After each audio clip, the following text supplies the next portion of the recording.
నా పేరు జటావల్లభుల రామమూర్తి, హైదరాబాద్ నివాసిని.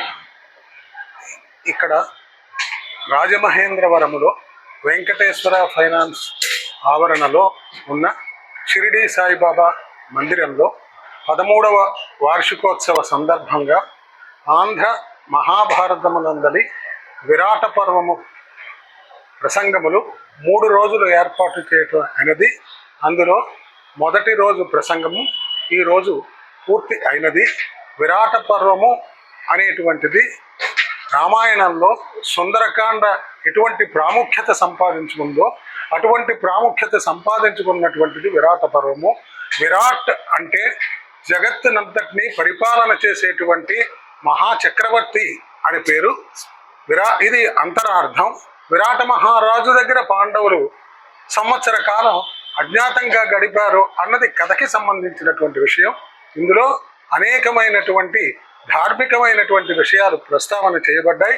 ధర్మరాజు గారు మహాచక్రవర్తి అయినప్పటికీ కూడా ఒక విరాట మహారాజు దగ్గర ఒక చిన్న కంకుభట్టు అనేటువంటి పేరుతో చిన్న ఉద్యోగం చేస్తున్నట్టుగా ఉన్నటువంటి కాలం అలా గడిపారంటే ఎంతటి గొప్ప స్థాయిలో ఉన్నటువంటి వాడికైనా కానీ కాలం అనేటువంటిది మార్పు తీసుకొని వస్తూ ఉన్నది. చక్రంలా కాలాన్ని ఎవరూ దాటడానికి వీల్లేనటువంటిది.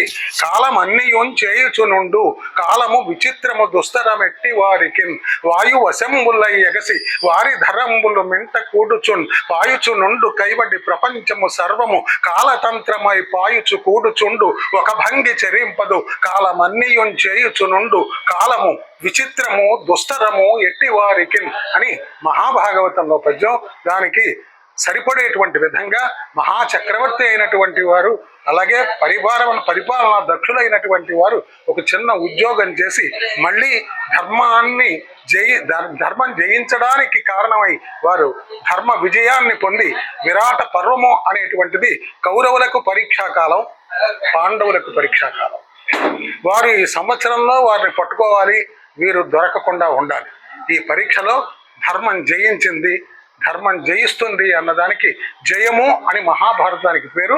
అందులో ధర్మ విజయానికి మొదటి మెట్టు విరాట పర్వం.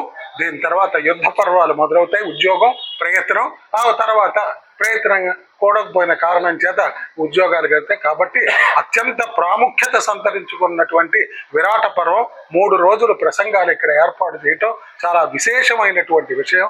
ఈ రాజమహేంద్రవరం ఇంతకు ముందే చాలా ప్రసిద్ధమైనటువంటిది. ఇప్పుడు ఈ సాయిబాబా మందిరంలో జరిగేటువంటి కార్యక్రమం కారణం చేత ఇంకా వృద్ధిలోకి వస్తుంది అని కోరుకుంటూ సెలవు.